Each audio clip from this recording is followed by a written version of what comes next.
Dans un moment étrange, lorsqu'une grande tempête approche et que tout devient confus et incertain, comme si nous étions au milieu d'un ouragan, quelque chose d'extraordinaire se produira. C'est comme si l'œil du cyclone passait et soudain le ciel devient serein. Ce sera comme lorsque le soleil brille brillamment et magnifiquement après une tempête. Nos cœurs seront remplis de joie et de calme, comme si Dieu nous montrait sa bonté. Nous verrons la miséricorde de Dieu briller comme le soleil et nous comprendrons tous comment il nous voit à l'intérieur. Ce sera comme si Dieu nous avait donné un signe, quelque chose qui nous avertissait de ce que nous sommes réellement. Après cela viendra un temps sur terre où la miséricorde sera manifestée d'une manière particulière. À ce moment-là, Dieu se révélera de telle manière que tous pourront le reconnaître comme leur créateur. Tout va s'arrêter, le bruit de la circulation, le bruit des voitures et même conversation entre les gens. Tout sera silencieux et seule la vérité demeurera. C'est peut-être comme lorsque Jésus parlait à Sainte Faustine avant de venir comme juge, il viendra d'abord comme roi de miséricorde. Avant que le jour de la justice n'arrive, un signe dans les cieux montrera une lumière vive, et alors il y aura de profondes ténèbres sur la planète entière. Mais pour le moment oui voir une croix dans le ciel, avec des lumières vives dans les ouvertures, montrant les mains et les pieds du Sauveur. Cela illuminera le monde pendant un certain temps, juste avant le dernier jour. Beaucoup de saints en ont déjà parlé, c'est comme un avertissement à se réconcilier avec Dieu avant que le monde soit purifié. Sainte Faustine a eu une révélation dans laquelle elle a vu son âme telle que Dieu la voit, et tout ce qui offensait Dieu lui est devenu clair. C'est comme s'il s'agissait d'un avertissement pour faire la paix avec Dieu avant la grande purification à venir. Parfois, nous faisons de petites choses dont nous ne réalisons même pas qu'elles sont mauvaises et nous devons ensuite expliquer pourquoi. Imaginez si un jour j'ai dû montrer tout ce que nous avons fait, même les petites choses, à un juge très important, comme si c'était un jour super important. C'est ce qu'une certaine Anna Maria donc il a dit que cela arriverait. Il a dit qu'un jour merveilleux viendrait, mais que cela ferait un peu peur à ceux qui feraient de mauvaises choses. Une autre personne, Maria Mystica, a déclaré que les gens regretteraient en voyant tout ce qu'ils faisaient, mais que cela pourrait aider à sauver de nombreuses personnes. Une personne nommée Hope a dit que nous devrons choisir entre suivre Jésus et faire de bonnes choses, ou continuer à faire ce que tout le monde fait, ce qui n'est parfois pas si génial. Un carrefour existentiel semble s'ouvrir devant nous, où chaque individu est confronté à la décision cruciale quant au chemin à suivre. Le contexte de ce choix est décrit comme l'imminence d'une grande tempête, et c'est à ce moment qu'apparaît une opportunité de manifestation de bonté et de miséricorde, un écho des événements bienveillants enregistrés dans le Nouveau Testament. Cette période de grâce offre une opportunité unique à ceux qui choisissent de la saisir, illustrant la dualité présente dans les récits bibliques. Il y a, dans les traditions anciennes, des allusions à une époque de paix et de justice qui rappellent un règne millénaire, où les ombres du mal se dissipent. Cette période est souvent associée à l'idée d'un royaume céleste sur terre, d'un règne millénaire de justice et d'harmonie. L'anticipation de cette époque utopique est, selon la tradition, une décision que chaque individu doit prendre, en considérant les implications spirituelles de ses choix. Un épisode emblématique est cité, racontant l'expérience de Saul, qui, entouré d'une lumière éblouissante et frappé par une voix transcendantale, décide de suivre Jésus. Cette transformation se traduit par une vie dédiée à faire le bien et à diffuser le message de l'Alliance. L'histoire de Saul, plus tard connue sous le nom de Paul, sert d'exemple du changement de direction qui peut se produire lorsque quelqu'un choisit le chemin de la justice, préparant ainsi le terrain pour l'arrivée d'une grande tempête. Par conséquent, nous sommes invités à réfléchir sur les choix que nous faisons, les actions que nous entreprenons et comment celles-ci se répercutent dans l'imminence d'événements transcendantaux. L'analogie avec la tempête représente non seulement une menace imminente, mais aussi une opportunité de croissance spirituelle et de rédemption. À ce carrefour, chaque individu joue un rôle crucial dans le tissage du destin collectif, façonnant le cours du récit humain dans un contexte cosmique et spirituel. Alors que nous nous aventurons à la croisée des chemins de l'existence, il est impératif de réfléchir à la nature de nos choix et à l'impact qu'ils peuvent avoir sur le récit plus large du temps et de l'éternité. Dans ce scénario, chaque décision est comme une goutte qui contribue à construire l'océan de l'expérience humaine. Puissions-nous choisir avec sagesse et discernement, guidés par la lumière de la vérité et de la compréhension, alors que nous affrontons les tempêtes qui nous attendent. À plus tard et nous pouvons le voyage continue avec clarté et détermination. Au revoir. Parfois, les choses dans la vie peuvent sembler déroutantes et effrayées, comme si une tempête arrivait. Certaines personnes croient que Dieu prépare quelque chose de très spécial pour nous aider et nous sauver. C'est comme si c'était la dernière chance de bien faire les choses. Certains remarquent déjà les signes, comme lorsque l'on voit de loin l'œil d'un ouragan.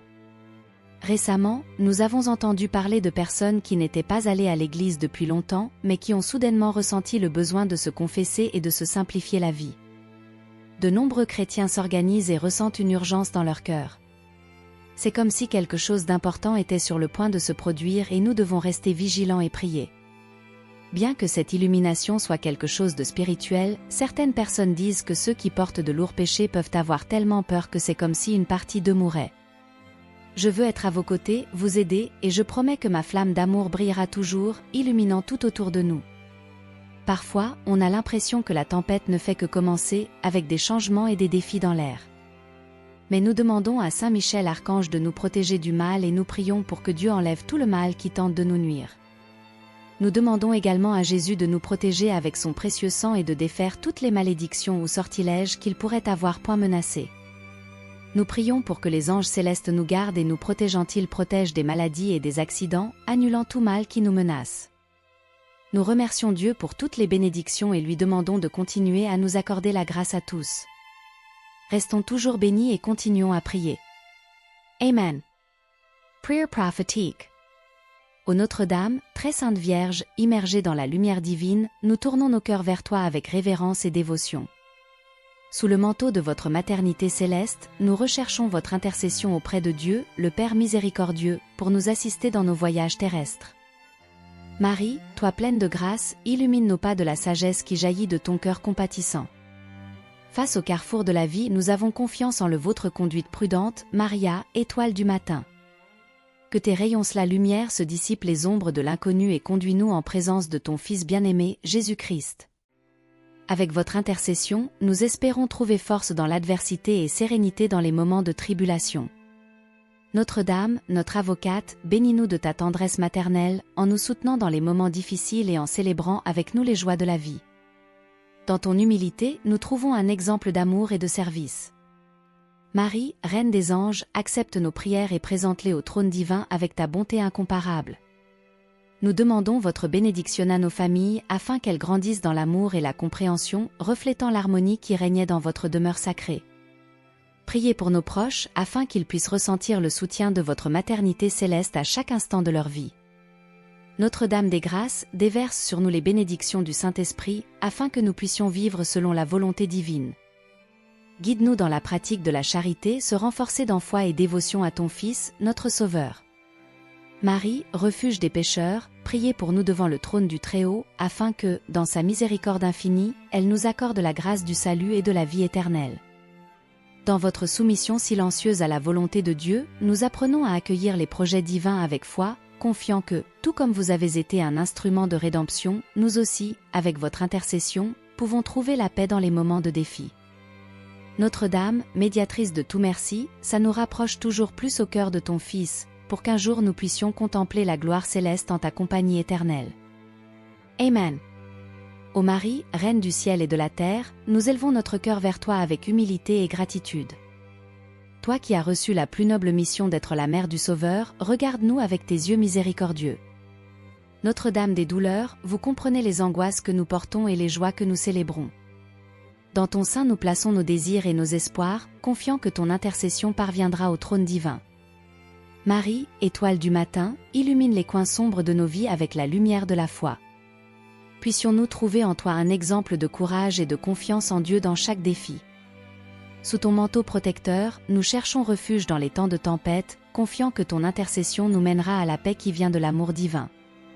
Notre-Dame de la paix, intercède pour ceux qui souffrent dans notre monde, afin qu'ils trouvent réconfort et soulagement au milieu des tribulations. Cela nous incite à être des instruments de réconciliation et des bâtisseurs de paix dans nos communautés. Marie, auxiliatrice, nous guide sur le chemin de la justice et de la solidarité, pour qu'ensemble nous puissions construire un monde plus juste et plus fraternel. Nous remettons entre vos mains nos demandes de santé, d'espoir et de prospérité. Marie, santé des malades, priez pour tous ceux qui font face à la maladie, afin qu'ils trouvent du réconfort dans la grâce de Dieu et dans la compassion de ceux qui prennent soin d'eux. être présent aux côtés des médecins et des personnels soignants, éclairer leur parcours et orienter leurs actions vers le bien-être des autres. Madone de la joie, nous célébrons avec vous des moments de bonheur et de gratitude. Dans nos victoires, nous reconnaissons la présence aimante de Dieu et l'intercession constante de ta maternité. Garde-nous, Marie, Reine du ciel, à l'ombre de ton manteau, afin que nous soyons, à tout moment, dignes enfants de Dieu et témoins de l'amour que nous recevons de toi et de ton Fils Jésus-Christ. Amen. Ô Dieu, source infinie d'amour et de miséricorde, nous élevons nos cœurs vers toi en ce moment d'humilité et de gratitude. Nous reconnaissons ta grandeur et la perfection de ton plan divin qui se déroule dans nos vies. Entourés de la lumière de votre présence, nous recherchons vos conseils et votre sagesse pour parcourir le chemin de la vérité et de l'amour. Père céleste, donne-nous la force dont nous avons besoin pour surmonter les difficultés que nous rencontrons au cours de notre voyage. Puissions-nous sentir ta main aimante nous guider à chaque étape du chemin, nous inspirant à être les instruments de ton amour dans ce monde qui manque souvent de compassion et de solidarité. Seigneur, déverse ta grâce sur ceux qui sont malades, affligés et découragés. Réconfortez les cœurs qui pleurent et redonnez espoir à ceux qui affrontent les tempêtes.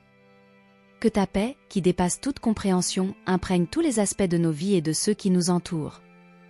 Dans ton infinie bonté, bénis nos familles et renforce les liens qui nous unissent. Que l'amour que nous partageons reflète la grandeur de ton amour pour nous. Apprends-nous à pardonner comme tu as été miséricordieux envers nous et aide-nous à cultiver la patience et la compréhension dans nos relations. Seigneur, guide les nations du monde vers la paix et la justice. Il incite les dirigeants à agir avec sagesse et compassion en recherchant le bien commun et l'harmonie entre les peuples. Que la lumière de ta vérité dissipe les ombres de l'ignorance et de la haine, favorisant la compréhension mutuelle et la fraternité universelle. En ta présence, Seigneur, nous trouvons un refuge sûr. Puissions-nous, par la prière et la contemplation, approfondir notre relation avec toi. Que notre louange soit une douce mélodie dans vos oreilles et que nos vies soient un témoignage vivant de votre grâce transformatrice. Au nom du Père, du Fils et du Saint-Esprit, Amen.